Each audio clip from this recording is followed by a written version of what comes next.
अस्सलाम वालेकुम। सीखो सब कुछ में खुशामदीद। दोस्तों, आज हम ड्रॉप डाउन लिस्ट और डिपेंडेंट ड्रॉप डाउन लिस्ट का यूज करना सीखेंगे माइक्रोसॉफ्ट एक्सेल में।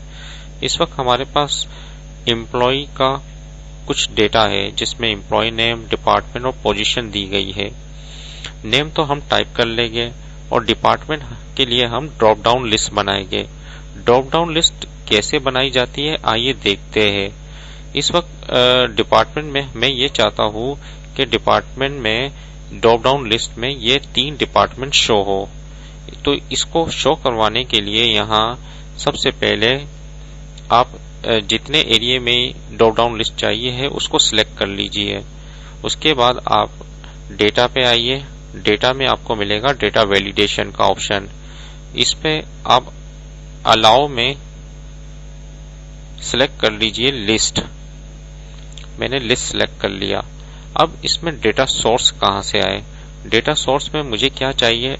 ये डिपार्टमेंट चाहिए, तो मैंने वो डिपार्टमेंट सिलेक्ट कर लिया और मैं जैसे ही ओके करूंगा तो एक ड्रॉप डाउन लिस्ट आ जाएगी।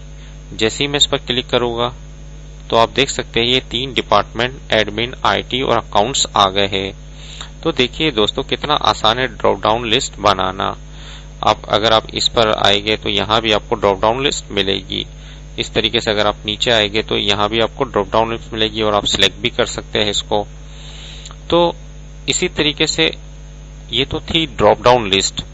आइए देखते हैं डिपेंडेंट ड्रॉप डाउन लिस्ट क्या है। डिपेंडेंट ड्रॉप डाउन लिस्ट ये है कि अगर मैं यहाँ से सिलेक्ट करता हूँ एडमिन, तो यहाँ पोजीशन में जो एडमिन की पोजीशन है वो आ जाए।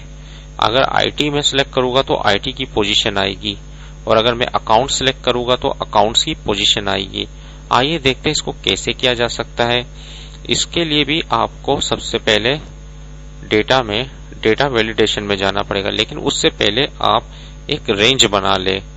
मैंने जितनी पोजीशन थी उन सबको उसकी हेडिंग के हिसाब से सिलेक्ट कर लिया है।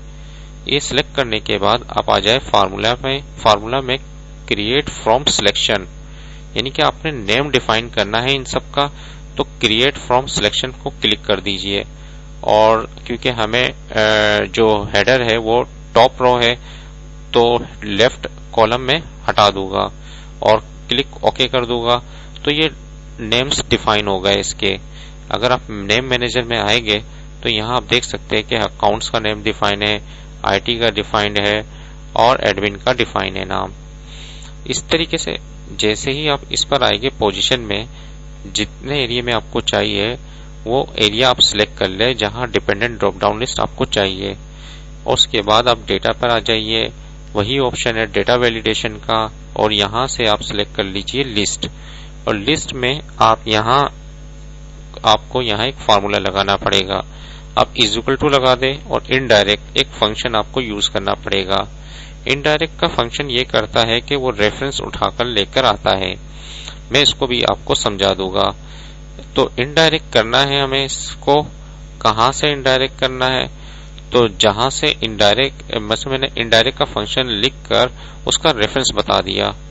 रेफरेंस बताने के बाद यहाँ आप क्योंकि मुझे ये एब्सोल्यूट नहीं चाहिए तो मैं F4 प्रेस करूंगा, F4 प्रेस करूंगा, F4 3 बार F4 प्रेस करूंगा तो ये एब्सोल्यूट हट जाएगा। और ब्रैकेट को क्लोज कर आप ओके पर क्लिक कर दीजिए। जैसे ही मैंने ओके पर क्लिक किया, अब मैंने एडमिन सिलेक्ट किया तो यहाँ एडमिन की तमाम पोजीशन आएगी। यहाँ से मैंने आईटी सिलेक्ट किया तो यहाँ आईटी की पोजीशन नेटवर्क एडमिन और आईटी असिस्टेंट आ रहा है। इस तरीके से यहाँ मैंने अकाउंट सिलेक्ट किया तो यहाँ क्या होगा कि अकाउंट्स की पोजीशन आ रही होगी। देखिए दोस्तों कितना जबरदस्त ऑप्शन है ड्रॉप डाउन लिस्ट का। आइए देखते हैं कि इनडायरेक्ट फंक्शन करता क्या है। अगर मैं यहाँ कोई वर्ड लिख दूं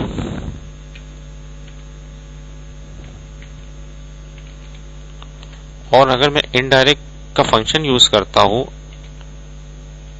तो इनडायरेक्ट क्या करता है कि ये आपसे पूछ रहा है रेफरेंस टेक्स्ट का रेफरेंस दे दे। तो टेक्स्ट का रेफरेंस क्या है? ये इस वक्त टेक्स्ट का रेफरेंस क्या है? B25। मैं कोटेशन में B25 अगर लिखता हूं, कोटेशन क्लोज करता हूं तो इनडायरेक्ट फंक्शन क्या करेगा कि ये रेफरेंस उठाकर यहां ले आएगा। तो देखिए दोस्तों, कितना जबरदस्त ऑप्शन है ड्रॉप डाउन लिस्ट और डिपेंडेंट ड्रॉप डाउन लिस्ट का। इसको आप अपनी एक्सेल की वर्कशीट में यूज करें। उम्मीद है कि ये वीडियो आपको बहुत पसंद आई होगी। लाइक और सब्सक्राइब करना मत भूलिएगा। दोस्तों, आप मेरे चैनल को सब्सक्राइब जरूर करें ताकि कोई भी नई वीडियो अपलोड हो तो आपको उसका नोटिफिकेशन मिल जाए। Thanks for watching. Allah Hafiz.